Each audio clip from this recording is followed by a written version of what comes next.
যেটা আমরা পানি ঢাকা শহরের জন্য নিতাম, এটাতে গ্রাউন্ড লেয়ারটা বহু নিচে নেমে যাচ্ছিল, প্রায় 1000 মিটার নেমে যাচ্ছিল। একটা ভয়াবহ একটা পরিস্থিতির সৃষ্টি হতে যাচ্ছে।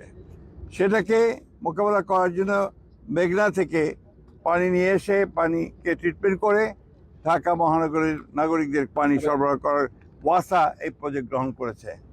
এবং এই প্রজেক্টের আপনার প্রায় 50 কোটি লিটার ডেইলি পানি সরবরাহ করা হবে ঢাকা মহানগরে।